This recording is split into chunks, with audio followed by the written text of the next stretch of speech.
Maka malam Isra' Mi'raj ni Allah pun arah wahai Jibril pi bawa Muhammad. Sedih lama dah Muhammad. Waktu tu Jibril turun dengan rupa orang juga pi ke rumah Nabi di Mekah. Jibril turun buka bumbung. Nabi tidur. Sebab peristiwa Isra' Mi'raj malam. Buka bumbung. Lepas tu Jibril bagi tahu, wahai Muhammad, ada berita gembira. Jibril pun turun, lalu Jibril pun buat pembedahan ke atas dada Nabi sallallahu alaihi wasallam. Bedah yang fizikal. Cerita saya bawa malam ni insya-Allah kesemuanya sahih.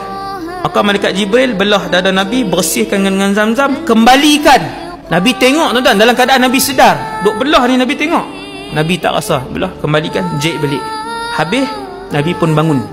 Malaikat Jibril kata, wahai Muhammad, Allah mengarahkan aku untuk menjemput kamu wahai Muhammad, menelusuri perjalanan 7 petala langit hinggalah ke Sidratul Muntaha. Maka Jibril pun kata, wahai Muhammad, kita bertolak malam ni, balik pagi esok. Bila Jibril buat turun Buraq, Jibril pun mukmai. Nabi nak naik. Kata Nabi, bila aku nak naik, dia melompat, lepas tu dia tak bagi Nabi naik. Buraq tu tak kenal Nabi waktu tu. Lepas tu malaikat Jibril tepuk dia. Malaikat Jibril kata, wahai Buraq, kamu tidak pernah ditunggangi oleh makhluk yang lebih mulia daripada Muhammad yang ada di tepi kamu. Malu dia, tunduk dia, dia diam. Nabi pun naik, bergerak daripada Masjidil Haram ilal Masjidil Aqsa. Perjalanan daripada Masjidil Haram ke Masjidil Aqsa disebutkan Al-Isra'. Daripada Masjidil Aqsa, Baitul Maqdis, naik ke langit, itu nama dia Mi'raj. Nabi sampai di Masjidil Aqsa. Bila Nabi sampai di situ, kenapa Baitul Maqdis? Dahsyat Baitul Maqdis tuan-tuan. Sampai hari ni satu-satunya laluan highway untuk naik ke langit bumi ada di Palestin. Kemudian Nabi pun ikat dia punya Buraq. Kemudian Nabi pun masuk masjid. Tuan-tuan tahu siapa yang Allah Ta'ala buat main? Para Nabi dan Rasul. Bila semua para Nabi dan Rasul berdiri untuk solat, solat apa? Wallahu alam, tidak dinyatakan dalam hadis, tak ada. Cuma Nabi berdiri dengan semua Rasul dan Nabi lain. Maka semua Rasul berdiri. Nabi tak duduk depan lagi tuan-tuan. Waktu tu Rasulullah tak duduk depan. Maka ketika itu malaikat Jibril pilih Nabi kita, Nabi Muhammad. Malaikat Jibril kata, taqaddam, ke depan wahai Muhammad. Maksudnya yang paling alim, yang paling wara', yang paling bertakwa di kalangan semua Rasul. Sebab tu Nabi digelar Sayyidul Anbiya wal Mursalin, penghulu segala Nabi dan Rasul. Nabi pun semayang. Habis semayang, Nabi pun teruskan perjalanan dia Mi'raj, naik ke atas. Nabi naik, Jibril bawa. Sampai di langit pertama, pintu langit tutup. Malaikat Jibril minta izin untuk masuk. Malaikat langit pertama tanya, siapa? Man? Dia kata, Jibril. Ana Jibril, aku Jibril. Malaikat yang jaga langit pertama ni tanya, siapa dengan kamu? Malaikat Jibril kata, Muhammad. Adakah dia diundang? Malaikat Jibril jawab, ya. Waktu tu pintu langit dibuka. Nabi pun masuk. Nabi sebut tebal dunia langit pertama 500 ton perjalanan. Tapi disebabkan waktu tu yang bawa Nabi Jibril, lajulah sebab Jibril ni besar. Kemudian kata Nabi, malaikat banyak. Di setiap langit ada malaikat. Dalam duk banyak-banyak malaikat ada seorang orang. Nabi pun tengok, ish, tinggi 60 hasta. Nabi pun tanya, wahai Jibril, siapa? Malaikat Jibril kata, ayah kamu Adam, pi bagi salam. Nabi pun pi, assalamualaikum. Nabi Adam jawab, waalaikumsalam. Selamat datang anak yang soleh dan Nabi yang soleh. Habis Nabi pun minta izin. Nabi kata, jarak daripada langit pertama, bumbung langit pertama, nak pi ke pintu langit kedua 500 ton perjalanan. Dia 1000 dah. Ya, 1000 ton. Naik langit yang kedua, maka Nabi jumpa 2 orang. Nabi jumpa Yahya dan Nabi jumpa Isa. Lepas sebut, selamat datang saudara kami yang soleh dan Nabi yang soleh. Itu tak sembang dah, naik atas.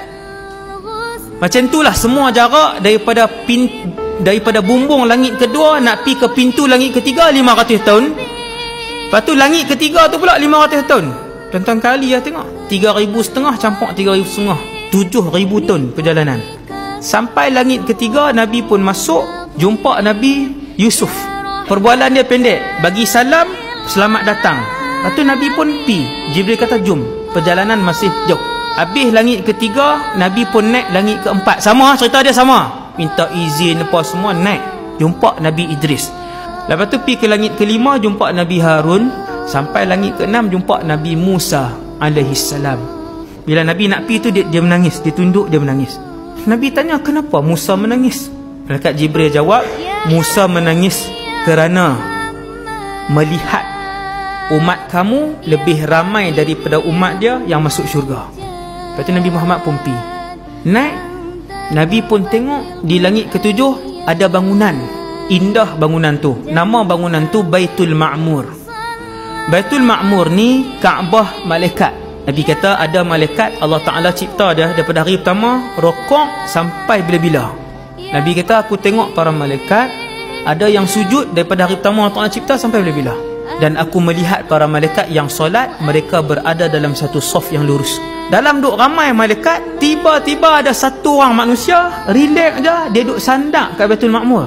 Nabi kata betapa muka dia sama dengan aku. Nabi tanya, wahai Jibril, siapa dia tu? Jibril kata, Ibrahim alaihissalam. Nabi pergi kat dia, pergi salam. Nabi Ibrahim pun kata, selamat datang Nabi yang soleh. Nabi Ibrahim kata, wahai Muhammad, sampaikan salam aku kepada semua umat kamu. Cara jawab dia, wa alaika wa ala Ibrahim assalam. Wahai Muhammad, bagi tahu ke umat kamu, syurga ni wahai Muhammad, tanah dia wangi. Air dalam syurga semua boleh diminum. Sungai susu, sungai madu, sungai arak, sungai ayak. Kemudian kata Nabi Ibrahim, dalam syurga ni wahai Muhammad, tiap orang ahli syurga Allah Ta'ala bagi tanah lapang. Tanah lapang hijau yang kosong.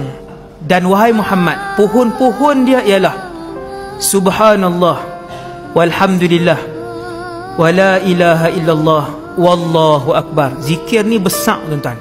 Bila Dajjal keluar, kata Rasulullah, setitik ayak pun tak ada. Bukan Malaysia tuan-tuan, satu bumi tak ada. Ratus hari Dajjal keluar, orang beriman selamat tanpa setitis air dan tanpa sebutir nasi. Mereka diselamatkan oleh satu zikir.